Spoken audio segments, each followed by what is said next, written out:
I'm lending on the project. If you've got a deal, you've got a deal. Like, it's not that hard to see. Even if you haven't put the underwriting together perfectly, it doesn't matter. You're going to submit it to us. And guess what? We're not using your underwriting. We use our own underwriting. We do our own underwriting. We're not going to use your comps, although we may use your comps because your comps might be the right comps. Great. But we might also pull a couple of other comps to see if it drags it down or pushes it up or whatever it does. And then we are lending on the asset and the project and the thinking around the exit. Right? To make sure, can you perform? Does it look like it's a relatively straight line? Or even if it's not a straight line, it's very complicated, very complex. Cool. You got to put together well, and it looks like you're going to be able to execute on your business plan and have a clean exit. And if the answer is yes, then we probably are going to say yes. Welcome to the RealPropPro podcast, where strategy, innovation, and wealth converge to redefine real estate investing.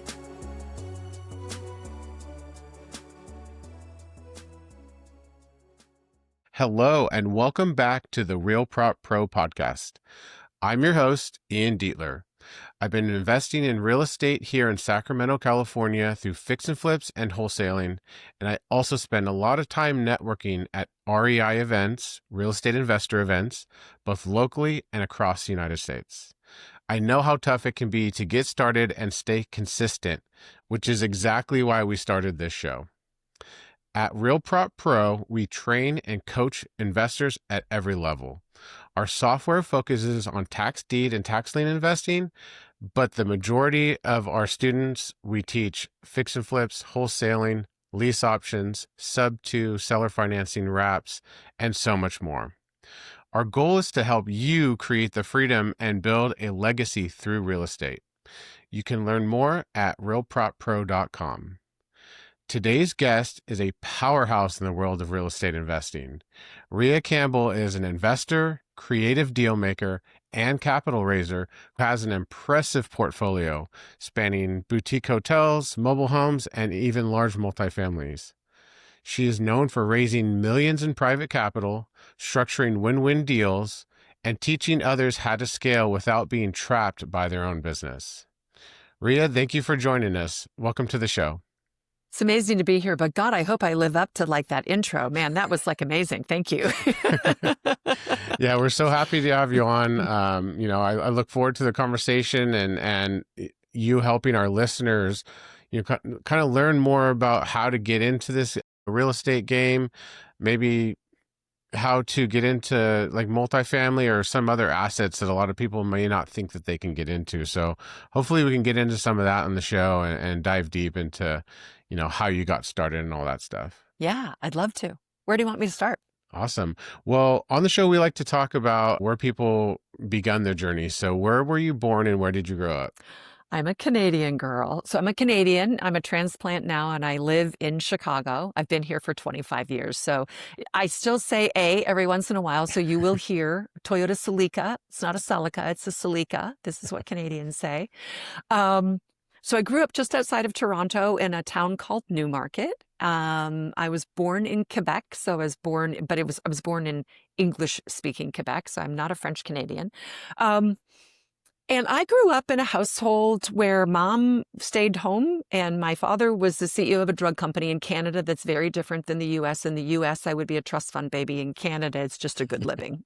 I just want to level set for your listeners. Yeah, it's very helpful. But in my family and my household, success was, a corner office and a business suit. And now that I'm in my 50s and my mom passed away in 2023, and I sort of look back at like my childhood and growing up, I realize that my mom was actually an entrepreneur. I didn't know this sort of at the time, but she was. My dad was not, right? He worked 34 years. He was the CEO of a drug company, retired. The traditional path, right? You save your money for retirement. In Canada, they're called RRSPs, not 401ks. And you hope you have enough money, and you have to draw, just like here in the United States, a certain amount when you're 71 and a half. Like all those rules apply there. And so in my family, right? Success was get a good job, have a corner office, right? Wear a suit. And so I kind of followed suit, even though my mom, she was a real estate agent. This is going back a long, like I was a little girl, right? She was a real estate agent. She sold Mary Kay. She opened a clothing store. I worked for her clothing store for a couple of years. It was all beautiful, high-end, like gorgeous, women's clothes. So she was actually like this badass entrepreneur that I never really connected into. Now, me, because I had this vision of what success was, right? My dad, he was the CEO of a drug company. He made good money. We lived in a nice big home, but we always had kind of old cars because my parents were Depression era babies, right? I'm 57, so my dad is still alive. He's 89, right? The late 30s, right? That was the Depression. So, very frugal with their money, right? Very conservative. And so that was what was modeled in my home. Now, the problem was that was what was being modeled. That is what I was supposed to do, and it didn't fit. Like any of your listeners out there thinking like, God, I've been an entrepreneur all my life and I have tried really hard to fit into the W world, the corporate world, whatever it is, and it doesn't fit. Like if that's you, I want you to know that's what I felt like for years working for big companies. So went to college, got out of college, followed the traditional path. I started working in the hotel business. I worked for Hyatt Hotels and Resorts. I worked for Fairmont Hotels and Resorts, and I worked for Four Seasons. And I worked my way up from operations to administration and ultimately to national sales. So I was nationally, classically sales trained. Great. But this was like wearing a shirt that didn't fit. Like it doesn't feel right. And I know now that was because I was always meant to build my own company. But I didn't have the guts. I didn't have the modeling. I didn't know about masterminds. I didn't know about your group. I mean, your group probably didn't exist. Remember, I'm 57. Back when I was in my 20s and my early 30s, there were no masterminds or groups. And if there were, I didn't know about them. That wasn't my circle. Mm-hmm. So I didn't have those kinds of mentors, those kinds of people to show me the way to building a portfolio, getting into fix and flips, buying multifamily. I had no concept of capital raising, using other people's money. That just never even entered my circle, my world. But, if you play in the W-2 world long enough where you don't fit, eventually you realize I don't fit here. And I think also for me, as I was maturing, right, as a professional, as a lady, as an adult, I was realizing this is not my world. I belong in a different world. I just didn't know what world I belonged in. Right? It's not a straight line. And so I ended up moving around a lot and changing jobs because I kept thinking that was going to inject new kind of enthusiasm or interest into my job. And of course it didn't, right? I always had these ideas. I think there's a better way to do it. Oh no, I would do this. I should, do this.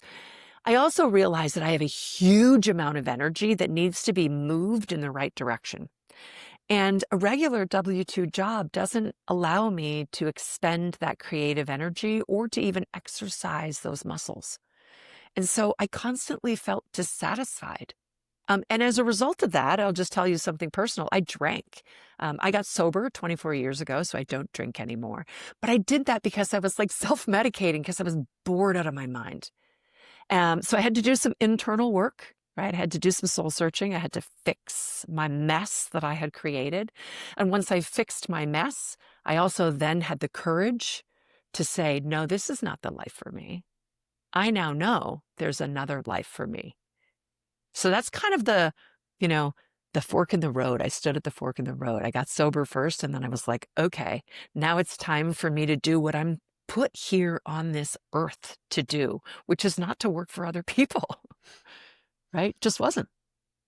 Wow, thank you so much for sharing all of that. There's so much there to unpack and so much valuable information just in your intro there for listeners. So many things really stood out to me. Even the last part that you just mentioned, how you felt like you didn't fit in and you knew that you were put on this earth for more. We really try to teach our students and anyone I come in contact with and try to get them to think, hey, maybe you were kind of put on this earth to be something more than just a W-2 worker bringing home a salary, barely making it paycheck to paycheck. So glad that you brought that up. Hopefully we'll get into that a little bit more as we, chat a little bit more.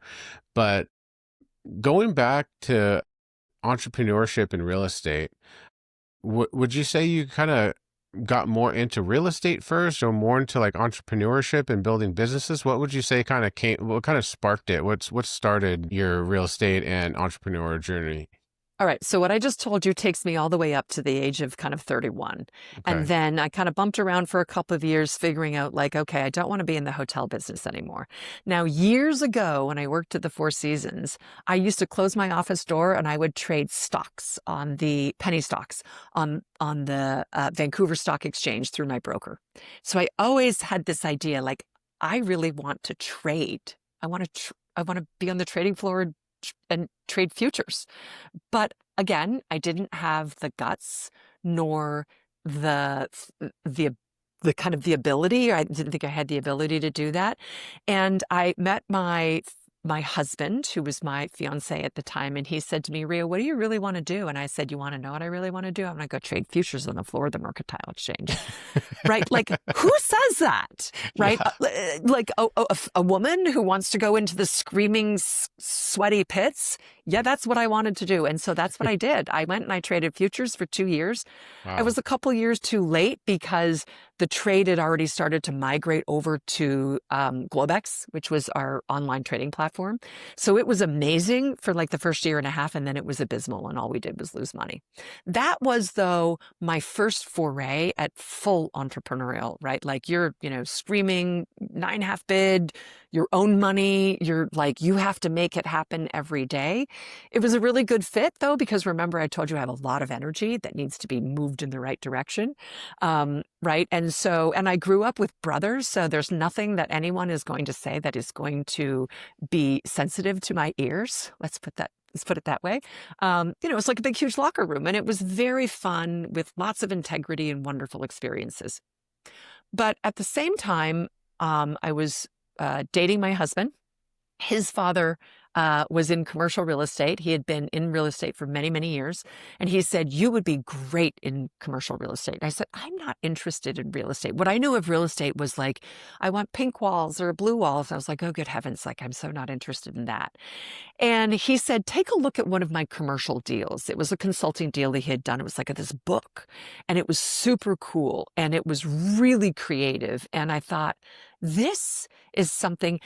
It has a transition of my skills, right? So I'm classically sales trained by some of the best brands in the world.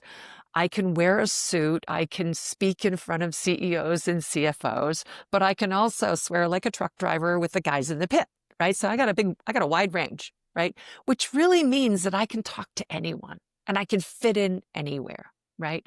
I really am. I can camp and poop in the woods, or wear a ball gown and, host a table. So that means that I can kind of talk to anyone, right? Like, I'm comfortable in all of those areas. And in commercial real estate, and I did what's called tenant representation. So I started my career. So he suggested I get into real estate. And I said, why don't I come work with you? And he said, don't be ridiculous. Go work for the best of the best. And if you love it, then go start your own. And so I did. I went and worked for CB Richard Ellis, which was the largest commercial real estate firm in the world. That was back in 2004. Started my commercial real estate career there. I spent 5 years with them, and then I went out and started my own boutique advisory firm. And for 17 years, I handled when I left, I had actually a client that came with me. It was a national client that turned into an international client. And really for 17 years, I handled their portfolio around the globe. At the same time, I did have a small book of business. And so I was handling, multiple transactions. And it was like phenomenal 17 years. Now, in 2015, my husband, who's a physician at the University of Chicago, And he's a 34-year physician, right? Academically trained. He said, Rhea, I think I want to start my own business. Now, this was in 2015. So it was many, many years after I'd already been running my business. And I said, go for it. Like, best thing you'll ever do. He started his business, which was concierge medicine. Sadly, his partner died 6 weeks after we opened our first location. And he said, you have to step in. And I said, step in, like I'm running my own business. And so I had to step in because we had a lot of our personal money tied into that business and it needed to be successful. And so I started running that business at the same time that I was doing commercial real estate. And I basically did both. Because again, right, I have a huge amount of energy. I don't watch TV. I do run, I have a 17-year-old son, but I don't feel like I work, right? I love to do what I do, which is solving problems and putting together big complex deals and making deals and, right, like making things happen is the entrepreneur in me. Fast forward, because I want to bring you up to where I am today in terms of the world of investing. My mom was dying of dementia in 2023, and she was pretty close to kind of the end of her life. And I remember thinking, is this it? Like, is this all I'm going to do? Kind of, there are big emotional moments in your life that help you gain some clarity on your own life. And sort of watching my mom deteriorate was one of those for me. In 2003, I woke up and I said to my husband, like, why don't we own these buildings? And I know guys that do. The guys that I started with at CB Richard Ellis, right? They own these skyscrapers that I'm looking at, and we don't, and we've been doing something wrong. And I said, I'm going to figure out how to buy assets like that. And what I had not done up until the point, and it's going to segue into what you guys are doing, where you have this group where you teach people how to do what it is that you do. I had not found a group like that. I didn't even know they existed. I'd heard of like masterminds. I didn't even know what a mastermind was. I'd heard the term, but in my circle, remember, I'm a little older. And so I didn't know anybody that was like a mastermind. I didn't literally knew no one, zero.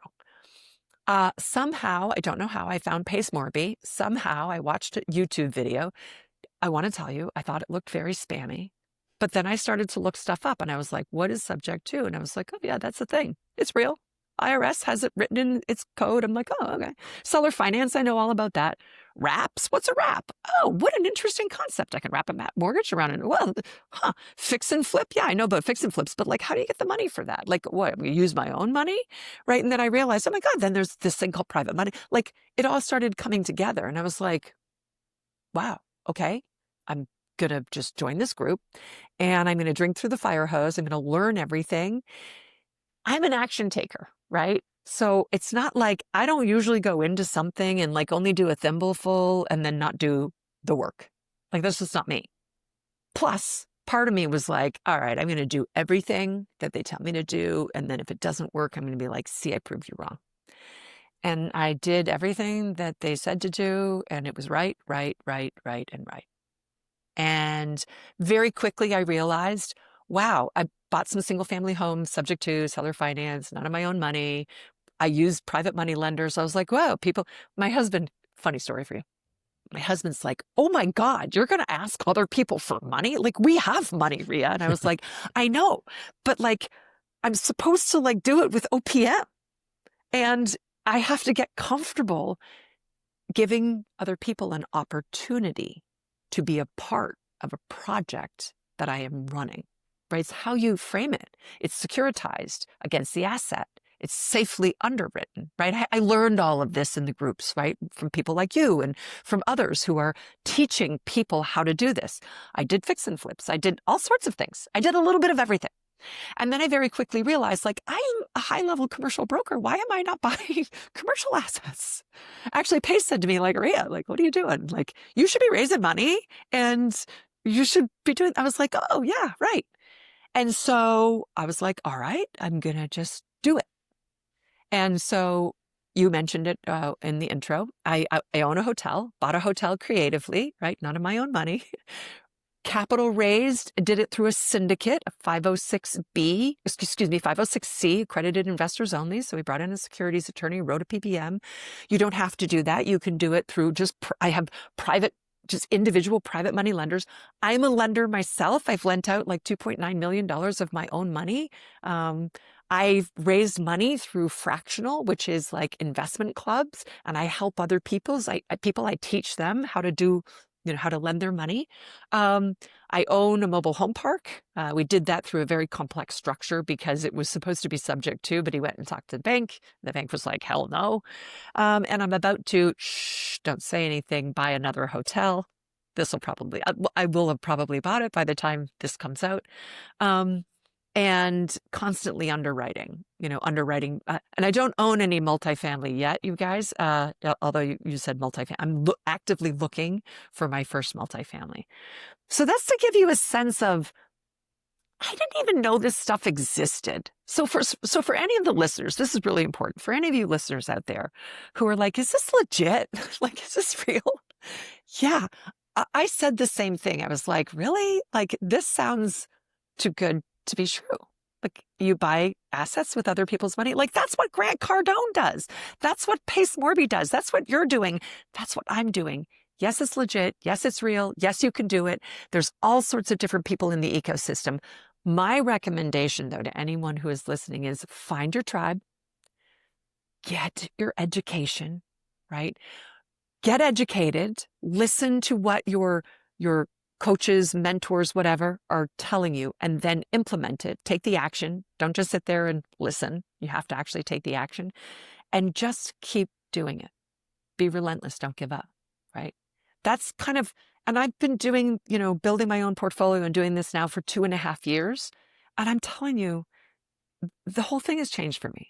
So I don't work in tenant representation anymore. I stepped down in January of 2023, right? I'm no longer doing tenant rep. Now I am buying assets. And my husband and I in 2024 we built my husband's concierge medicine practice to 5 locations. We sold that company to private equity. So I have built and sold a company come full cycle. That was like unbelievable, right? To have been a part of a transaction that closes with private equity. That's a whole different dog deal. Right. Want to tell you again, like, I've learned all of this just by doing, showing up, doing, which is really how you learn real estate investing. Showed up, learn it, do it. Showed up, learn it, do it. It's simple, but it's hard. Right, Ian? Yeah. Yeah, I really love all that stuff you touched on, because all of that's very true in my experience as well. As we're trying to teach more people, especially kind of beginners that have a different type of mindset, more of a W-2, I need to work and get a paycheck every month. It's kind of hard to transition into that entrepreneur mindset. And also, like you said, staying consistent is also difficult. So those are kind of some of the challenges that we're trying to overcome with our students as well, is just staying consistent, doing the work. Doing the work is really hard to get people to do, and get in the right rooms, like you said, right rooms, get in the right tribes, get around the right people with the energy that's going to come into you from them, and that way you can kind of level up and learn how to do this stuff firsthand, and learn what not to do too, because that's another thing that we think is super important with having a tribe or having a group of people, is that you can also learn what not to do. Yeah. I love that you have this community and a group and a course that people can step into and be around people who are doing it and teaching it. Because now I'm pretty comfortable with risk. Obviously, I traded futures on the floor of the mercantile exchange, right? I know how to lose money and I know how to make money, right? And if you're really comfortable with that, you might not need to take a course, because you're going to lose money if you don't do it right, and be ready for that, because that will happen. But if you're not ready to do that, you don't have to. Go and get in the rooms, find a mentor, find a group that will teach you how to do it and teach you what not to do, like what you said, and then just do it. And honestly, like, the private money lender thing was a mystery to me. I was like, there are people that just loan money to people that they don't know. I mean, the problem with that was that because of who I am and where I am, this is mindset. I was like, why would anyone do that? Right? It didn't make sense to me. Now, I'm now lending my money out at 15, 20, 25. Sometimes I do 25% flat because, Ian, you're going to make $150,000 on a flip. You will gladly come to me and say, Rhea, I got to close this in 2 days. How fast can you close it? And I'm like, I can close it super fast. It's going to be a 20% flat. And you're like, let's go. Because you can't go to hard money to get it closed that fast. And you are like perfectly happy to give me whatever, 18, 20, and maybe it's less, maybe it's 12%, right? Like it just depends because everybody's going to take their piece out of the project, right? I didn't know that because I was brought up in this very traditional thinking, well, we put, save our money for retirement, put it into our 401k and our RRSPs, and we hope we make 8% over the long run. Like that's all I knew.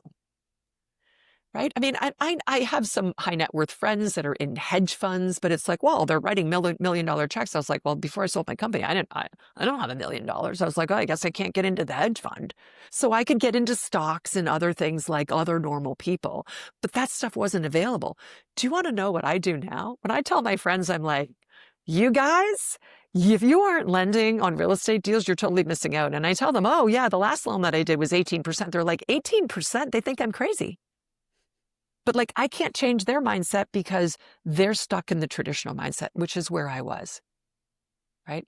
I don't have to be stuck there. You know why? Because I hang around with people like Ian and like people like Pace Morby, right? I'm surrounded by people who are thinking differently, which then seeps into my molecules and changes how I think and what I think is possible. Yeah, I love that. There's so much to digest there and go over, especially, like we were talking about, if we're starting with people that are brand new to real estate. So if we can get a little bit into maybe some advice for people that's just getting started. I've heard you say that you want to raise money before you need it. What does that look like for someone who's just starting out? Yeah. Let me tell you what not to do. Let me tell you what I did on my very first deal that caused all sorts of stress and anxiety. So I come into my mentorship group, which is called Sub 2 with Pace Morby, and I'm like, okay, well, I'm going to buy a house subject to the mortgage. I don't think this works, but we'll see. My very first Sub 2, we get it under contract. I'm like, wow, okay, they're going to sell and it's a under 3% mortgage. They're going to stay on the loan. They're going to transfer the deed. I'm like, who would do that? That sounds crazy, but they're going to do it. And I needed $52,000 cash to close. And I was like, ooh, I have to go and ask people for money. No, I'm going to present an opportunity to lend on a deal secured by real estate. So first thing I had to do was I had to get right with the verbiage. Okay. Mm-hmm. Change the thinking, oh, I'm asking for money, to I'm presenting an opportunity for you to come aboard and be a part of this investment. Oh, amazing. Okay, cool. And then the third thing that I had to do, well, this is what I did because I was afraid of failing in front of people. I kept $50 some odd $1,000 of my own money. And I was like, if I blow it, I'm just going to close in cash and I'll never tell anyone.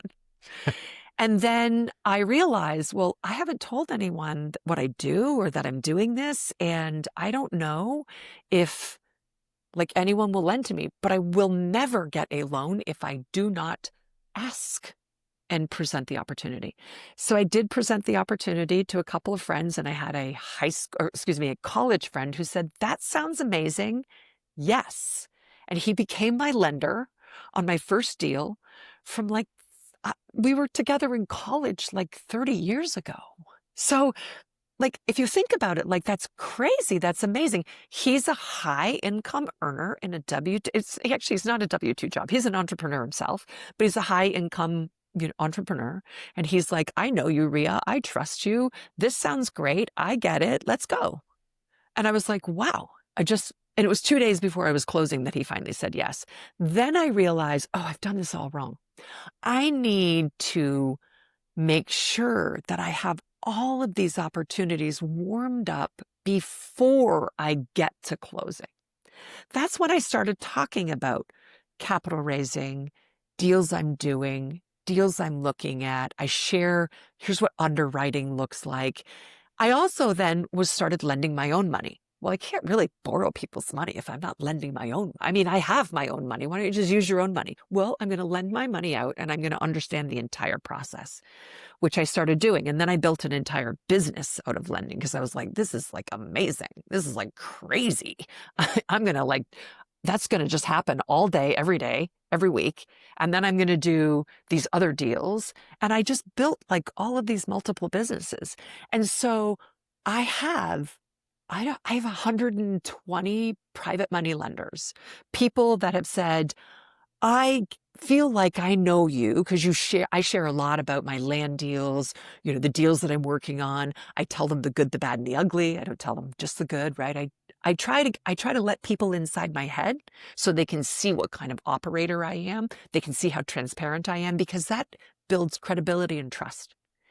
And when you build credibility and trust, and you have talked about and shared, right? Even pictures, underwriting, all the things that you're doing. When it comes time to raise that capital or to bring in a private money lender, there's a whole series of people that I can go to.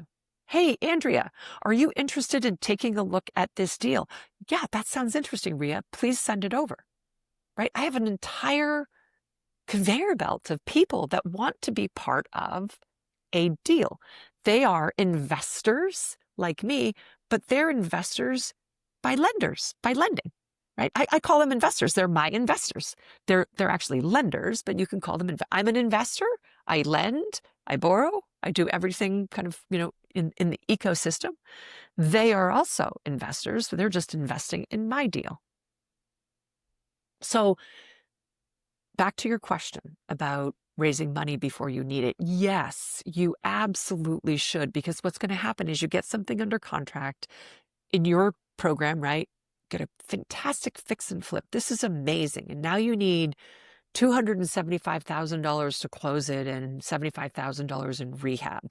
And you're like, oh, good heavens, where do I go? Well, you can go to hard money. You got to have a credit score. You got to have a history. It's, a little more challenging. I lend to new borrowers. I lend to brand new borrowers. Now, I'm also going to underwrite it very carefully, and I'm going to make sure that it's structured in a way that if the new borrower falls apart for any reason, I'm going to take over the asset, or there's ways that we can help them finish the job. But I want to be able to support people as a lender in their journey. That's an important role that I play. But I'm also a borrower. So I love it when lenders are supporting me, right? So it's like this virtuous circle, right? You just keep it moving around. And the more I move my money around and I borrow money and I'm working with you and I'm working with so-and-so over here, the more the universe drops in my lap is like gifts, nuggets. Oh, look, there's another nugget. Amazing, right? I've learned that kind of law of like keeping things moving. Keep it moving. That's so great. I really like that as well. Now, you just kind of mentioned it, but I'd like to maybe talk a little bit more about it. How does a new investor build trust? You kind of mentioned that you're transparent, you talk to people, but like practically, like, are there steps the person can take to really build that credibility within their network? Yeah. Yeah, I think about this a little differently than a lot of other people do. So let's say you've never done anything like this ever, right? So you don't have a track record. Okay, that's a problem. But you know what? You have a track record doing something. Maybe you're 18 and you have no track record. Maybe you've worked at Dunkin' Donuts and you've done a couple of, right? But you can still talk about how you handled certain projects, how you handled certain situations, how you think about deals that you are analyzing, evaluating. You don't have to have closed and done the deal. You can actually share things in your group and with private money lenders. Hey, I want to tell you about a time that I was underwriting and evaluating a deal. And here's what we did. And here's how we did it. And here's what it looked like. And here's ultimately why we passed on this opportunity, because the loan to value was whatever, or the profitability turned out to be too thin and it was too risky for us to do in a market that was bumping around. Great. That tells me that you are thinking about putting these things together correctly. You don't have to have done it. You just have to let me open up your head. Let me get inside and let me see how you think. about some of these things, because your rigor in thinking and putting your project together is what's really important to me. But bigger than that, because I kind of don't care. I want to see some rigor in your statement of work, your process. I'm lending on the project. If you've got a deal, you've got a deal. Like, it's not that hard to see. Even if you haven't put the underwriting together perfectly, it doesn't matter. You're going to submit it to us. And guess what? We're not using your underwriting. We use our own underwriting. We do our own underwriting. We're not going to use your comps, although we may use your comps because your comps might be the right comps. Great. But we might also pull a couple of other comps to see if it drags it down or pushes it up or whatever it does. And then we are lending on the asset and the project and the thinking around the exit. Right? To make sure, can you perform? Does it look like it's a relatively straight line? Or even if it's not a straight line, it's very complicated, very complex. Cool. You got to put together well, and it looks like you're going to be able to execute on your business plan and have a clean exit. And if the answer is yes, then we probably are going to say yes. That's really great stuff. Thank you for sharing that and kind of pulling back the curtain so that the listeners can kind of see some of the stuff that you're looking at when you're analyzing deal to lend on. Now, kind of going back a little bit, first you had mentioned you did a sub 2. I think you said that was on a single family home. Can you talk about what your first like commercial or larger scale deal looked like, and how did you structure that? Yeah. So I'll take you through the progression. So I bought my first subject to home and I was like, wow, maybe that was a fluke. Then I bought my second subject to home and I was like, well, maybe it's not it was actually sub 2 seller finance, was a hybrid. I was like, wow, maybe that wasn't a fluke. And then I bought a straight seller finance and I was like, well, it's definitely not a fluke. Right now I got enough evidence to prove that yes, I can do this. Then I was like, wow, why am I doing single family? I don't want to do single family. I'm not interested in that. And then I started partnering with people.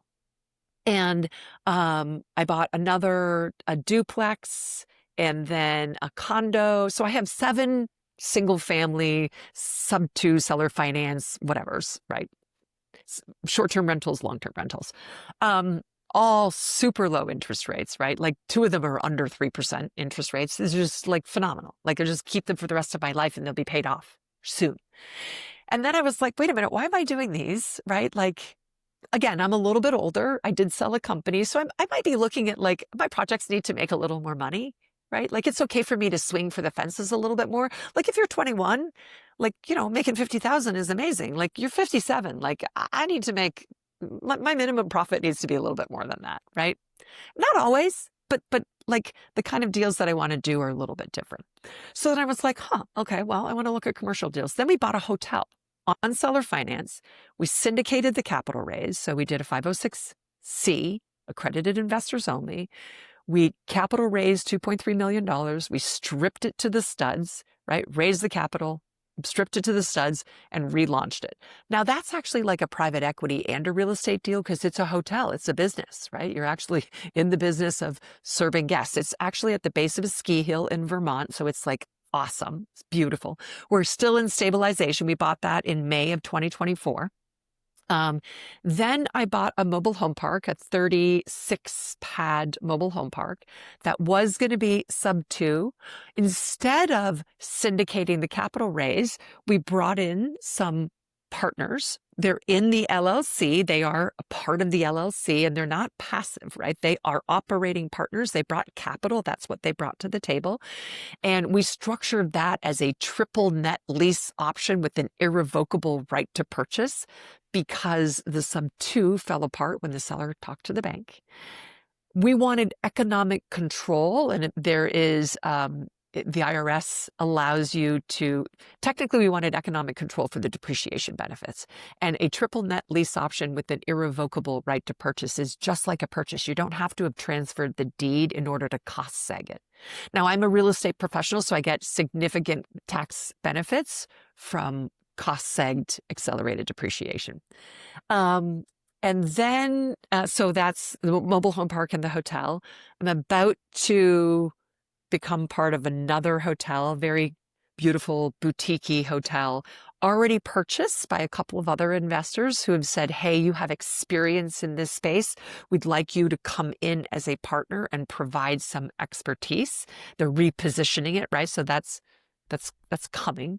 probably as soon as by the time this is launched, that's coming. And I realized that I need lots of bandwidth to underwrite multifamily and mobile home. So I'm currently buying mobile home parks, which are 50 units or more, okay, or multifamily, which are 50 units or more. Now, why 50 units? Because I want professional property management. I do not want to buy a job.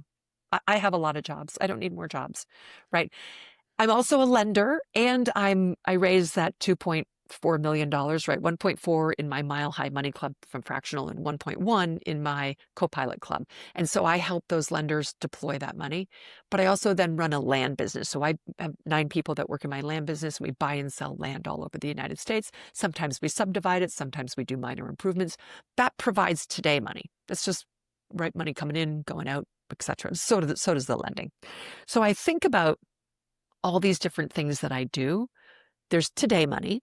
Okay, what do I have coming in today so that I can like pay the bills and pay my staff and do this? That's land and lending from my own bucket of cash. Okay. Then I have tomorrow money. That is cash flow from my assets or non-cash flow, because sometimes my assets don't cash flow because I have Airbnbs in Florida in the summer months. Guess what? They don't cash flow. So, right. Then I have long-term wealth generation. That is the equity multiple that we will achieve on exiting when we bump up the NOI. The hotel's still in stabilization, right? We need a full year to stabilize it. The mobile home park is already cash flowing, right? We take quarterly distributions, right? And then when we go to refinance the property, we'll pull it out, stick money in our pocket tax-free, and then go and do that again. So that's the way I think about it. And then the underwriting piece of this is you have to be identifying, talking to sellers, talking to brokers, and underwriting in order to be able to get something under contract. And not every deal that crosses your desk is a deal, right? So you have to know how to underwrite, how to talk to brokers and sellers, especially in the commercial space, right? Commercial and multifamily space. And the larger assets, you need to have a little more of a sophisticated approach. But here's what I'll say to anyone who feels like, well, that you know how to do that, but I don't know how to do that. It's okay. If you don't know how to do it, get on somebody's team. Like, I don't know how to do this, but you know what? There's a team that's over there doing that. What do I know how to do where I can come in and be part of it? And that's the contribution that I'll make. Just offer it up for free. I'm an amazing capital raiser. You need someone to capital raise? Yes, we do. Amazing. Great. And you don't know anything about multifamily, but maybe you have really great, people skills, and you could talk to people, and you have lots of people in your circle that are high net worth or high income earning, potential targets. Great. You could be on a team, offer that as what your value is, and then stick to people like Ian, like glue, and just watch what he does. Because by osmosis, you're going to learn this stuff. And you're also going to get some courage to do it. Like when people watch you, we bought the house, we got the statement of work, we raised the money, we're in the project, right? They go, oh, well, I watched you do it. Oh, now I feel confident that I can do it. Right? But if they don't see anyone doing it and they don't know anyone, they're like, well, she's doing it, but I don't really know her. And I don't know, maybe she's different. But if they're really close to you and they watch you do it, they're like, it's all good. Just watch. This is what we do. Put it under contract. Step 1, step 2, step 3, step 4. Yeah, I think that's great advice. I always like to tell people, same type of thing. If they're looking to get into something, maybe they don't have that skill set yet, or maybe they don't know all the real estate jargon or what all the terms are, what all the numbers are. Like, that's okay. You can learn that stuff. Like you said, I always encourage people to really think about what they can do to make the life or business easier for another entrepreneur or business owner. For instance, like you said, if I have a fix and flip company for new people, I would encourage them to figure out how they would be able to help me get what I need, right? So a lot of times, I need wholesale deals. So I need people to go out and find good deals and then bring them to me. So that could be just one simple way to get into this, to break into some of these circles, to get close to some investors in your local market, or even, nationwide now, since the communications and social media is what it is right now. You can really connect with people all around the United States. Like they don't even have to be in your local market anymore. So that's really interesting as well. Kind of going back a little bit more advice for some beginners or people that are thinking about getting into real estate. I've talked to a lot of other investors and I kind of hear both sides of this, but I want to see where your thoughts are. If someone's looking to get started in real estate, would you recommend that they get started in like single family kind of smaller deals, or is it possible to get started in either multifamily, commercial, mobile homes, bigger deals? Yeah. The only reason that I bought a house subject to was I was testing what I learned. And Yes. then I was like, well, I'll do one that's a hybrid, seller Hmm. subject to and seller finance. Oh, okay, that's a hybrid. And then I was like, okay, like I get it. And then I did like a straight seller finance. And then I'll do a fix and flip. Oh, I'll do a private money lender and a fix and flip. And we'll do a BRRRR, we'll refinance it out. I was like, okay, Hmm. tested all those things. Why am I doing this? I should have actually just jumped right to commercial, right? Because that's like, those are asset classes that I understand. Not that I didn't understand single family homes, but I was like, yes, you can go right to mobile home parks, right to multifamily. Now, can you compete in the same space as a family office or an institutional? No, because they're going to buy it at a different price than you are. They might ask for a proof of funds. You need to have 1 million or 2 million liquid. Like, that's a little more challenging, but certainly in the mobile home space, they're not asking, nobody's ever asked me for a proof of funds. And it might just be, and it might also be because they can see who I am on LinkedIn. They can see my professional profile. So let's say you don't have a super professional profile. Maybe you don't have a super professional background. Team up with someone that does, right? Here's the most important thing. Don't do any asset class until you know how to underwrite. Like, you have to know how to identify a deal. I don't care if it's a $50 million deal or a $500,000 deal. Like, it needs to be a deal. Because if you buy a $500,000 home to fix and flip and it's not a deal, you're going to lose money. Same thing if you buy a $50 million asset because you didn't know how to underwrite it, or you didn't know what are the hidden defects that I don't know about. So there's maybe some other larger things that you need to think about that can hurt you in the larger asset space, but you just learn those just like you did in the single family space. I would say, though, if you are testing and measuring, I would say test and measure in a smaller space. So if you make some, and if you want to do this on your own, go ahead. But I'm really going to highly recommend you go get some education. Get some education. If you're getting some education, get some education, join the group, and then go do a fix and flip with them and learn all of that. Because if you make some mistakes, they're not going to cost you your entire fortune. Right? It's a little more forgiving. You can't make too many mistakes in a $10 million purchase. I mean, you can if you buy it right and you have all sorts of flexibility, right? But you have to be able to be thinking about all of the ways that this could go wrong. You got to have path A, path B, path C. And you got to know when to pull the trigger and what levers to pull and push. It's the same thing in a single family, but the levers are just a little smaller and the risk is a little smaller. So that's what I would recommend. Know yourself as a person. So what do I mean by that? I sometimes wake up with anxiety because I've borrowed a lot of money and I've lent a lot of money. I got a lot of money out in my own money, and I got a lot of money in of other people's money. And it is scary to be the steward of somebody else's money, right? I've borrowed this money. I have a responsibility to these people to make sure that I pay them off, that I run the project well, right? Because I've seen when I've lent money and what happens when it doesn't operate so well. So, just know that you might be a little nervous. That's okay. That means that you take that responsibility seriously, and you should, right? Now, if you are terrified and you're paralyzed, don't do it alone then. Go and team up with somebody who can hold your hand. I run a land business, I'll tell you. And land is this big black box to a bunch of people, right? They're like, I don't understand it. And how do you comp it? And what's the entitlement process? And what's the subdividing process? And I'm like, look, I had to learn it kind of on my own, right? Back in November of 23. It was like, I don't know. And I was like winging it. And again, I'm comfortable with risk. But if you're terrified to just go and start calling sellers and pulling lists and paying money for mailings and making mistakes and texting and don't do it alone. Go and join a mentor. I run a mentorship for land. I will show you how to. You don't need me. You can learn all of this on YouTube and from other groups. But if you want your hand held and you want somebody to say to you, step 1, and spoon feed it, step 2, step 3, step 4, step 5. There are people out there that feel better doing that. There's tons of us that will help you do that.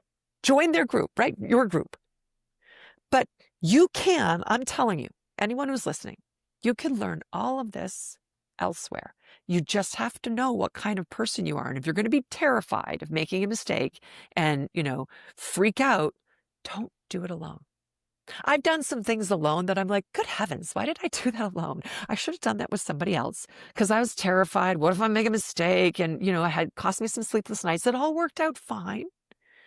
But in hindsight, I would go and find, hey, Ian, I have this fix and flip in a market that you're in. I'll tell you what, why don't I do the cash? And why don't you run the contractors in that back end? Because you're really good at that and I'm really good at this. And we'll team up and we'll split the profit. Amazing. Now I'm not going to be waking up with anxiety, wondering if the HVAC guy is ripping me off, charging me $12,000 when it should be $5,500. Exactly. Right?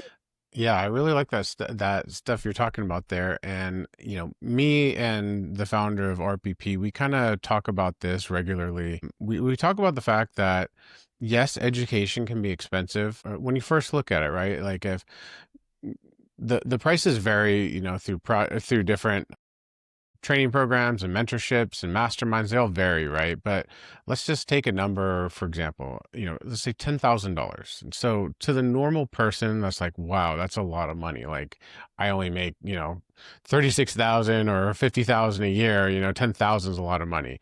And it is a lot of money. We're not saying that it's not. What we try to convey to either students or potential students is that, yes, it's a lot of money, but the amount of time that it saves you and the amount of money that you can make back in even just one deal. And that one deal could take 1 month, 2 months, 6 months. So if you just think about that return on investment, putting up $10,000 to learn this stuff and get your first deal in 6 months, if you made 20,000 on, let's say, a wholesale deal, like what were you worried about? You were worried about putting in 10 to make 20. And not only that, but from that point forward, you're always going to have that education. You're always going to have those resources, those contracts, like whatever came with the program, whatever came with the education and the stuff you learned, you now have that forever. So not only have you made your money back on the investment, but you've also have something that you can do repeatedly over and over. You can systematize, you can sub out, you can do all these things and just keep making money with that, with whatever strategy or training stuff that you get. So I think it's really important to really think about, yes, it's a lot of money to invest, but I think it's really important for listeners to think about what they'll gain in their first deal, second deal, third deal. Can I tell you a little secret? This is kind of embarrassing, but I'm going to tell you guys. So I'm very cheap. So remember, right, earlier I told you my parents were Depression era babies and I grew up in a family. We had money, but I didn't know how much money we had because we didn't really live like we had like huge, decent amounts of money in Canada. Again, my father was the CEO of a drug company, but in Canada, you're not a trust fund baby like you are here. Yeah. But I knew that we were a little different. I knew that we had really nice houses. We never had really nice cars, although we did have cars. Like I had a car when I was 16, right? So like it was a little different than my friends, but I had one really, really wealthy friend who was like totally, totally different life than us. So I grew up in a house that was very frugal and maybe even a little miserly. And that rubbed off on me. So the idea of spending, I forget how much I spent on my first, I think it was like close to 10,000. I was like beside myself. I was like, that's a lot of money. And, I'm married to a physician. We make a lot of money, but I'm cheap. Okay. So the idea of spending that, I was like unthinkable. So I signed up. Then I walked out and I said to my husband, don't say anything, but I just signed up for this like mentorship mastermind. I don't know this thing. And it was like 8,900 or 11,000, whatever it was. And he was like, whoa, really? Because he was surprised that I would spend that kind of money. Okay. Then I go and I do all the things and I realize, oh my God, that's like nothing compared to what I've learned. Then I went on in my first year to spend about $160,000 on masterminds, mentorships. I bought my way into every single room I could because once I realized what it was that I could glean from this group and participate and be part of, I was like, I've been doing it all wrong. Then I went and I joined literally every other group there was. And I went in and I made myself a big target because I have made my money back 20 times. So when I tell people I spent, I'll have to do a calculation. I think I'm close to $160,000. That is literally nothing compared to what I've made. This year, man, I don't know where I'll end up this year, right? In just the projects and things that I'm working on, I think we're close to about $900,000. Like I spent 160, 2.5 years later, right? That's, by the way, my active income. That is not my equity multiple on assets that I'm buying, right? And I tell people this not because I just want you guys to know what is possible. Right? What is possible? I make 4 times what a doctor makes. My husband's like, holy smokes, like I'm in the wrong business. So, right, you know this, Ian, because you're working on projects, right? Well, we made 50 here, we made 100 here, we made 130 here, we made 120 here. Like that's regular money. Now, you have to work for it. We have to work. We have to pay to be around people like you and your partner who are teaching people like us how to do these things so that we can make that money. But once you realize that 10,000 or 8,000 or 20,000 or 50,000, even 50,000 is nothing compared to what you're going to learn and make if you put it into action, that's when everything changes. So I just want you to know, like, cheap ass over here was so I could not see that until I got in. And now I'm like, you come to me and you're like, I've got this group. I'm like, where do I sign up? I love it. Because I'm every group I'm a part of, there's like these nuggets. I'm like, wow. Now I'm not like drinking through the fire hose in all of these groups anymore because I kind of know like a lot of the concepts, but there's always a relationship. There's always a nugget. There's always something where I'm like, oh, that made the whole thing worth it. Always. Hasn't been one time that has not happened to me.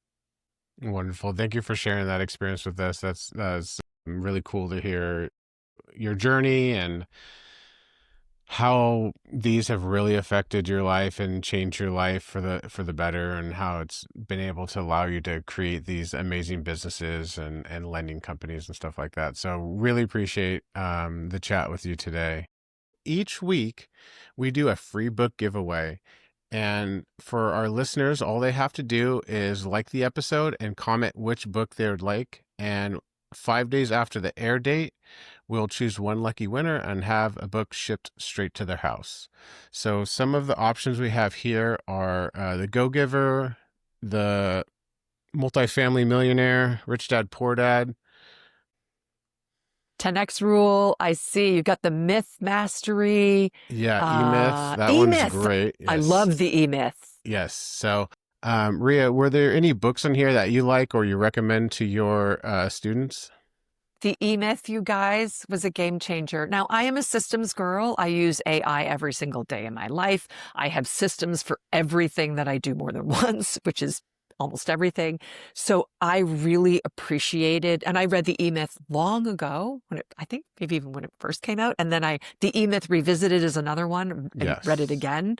That one I think is a real game changer when you are growing your company, right? And, I grew a company I was able to sell to private equity. So I obviously got something out of the E-Myth. Yeah, I also heard you talking about the way money flows through businesses, just like he talks about in the E-Myth. So I was like, I wonder if that's kind of where she's kind of learning some of these concepts of how, the transactional, the equity, and all the different types of money that For flows sure. through businesses. So, Yeah. yeah, I highly recommend that book as well. I've read it a couple times now. That one you should almost reread every year, honestly. And the 10X rule, can I just say the 10X rule Yeah, was yeah, also that was another great one that I really enjoyed. I haven't really fully been able to put that into practice yet, though. hmm So I'm still sort of, you have to radically change what you do. You can't go from, 1X to 10X by doing the same thing, just more of it. That's yeah, kind of the concept, right? You actually have to yeah. completely shift what you do. Rhea's journey is proof that raising capital isn't just about spreadsheets and returns, it's about people. It's about listening, building trust, and creating win-win partnerships. She shows us that you don't need to start with millions in the bank to buy multifamily or mobile home parks. You need creativity, courage, and the willingness to step into uncomfortable conversations.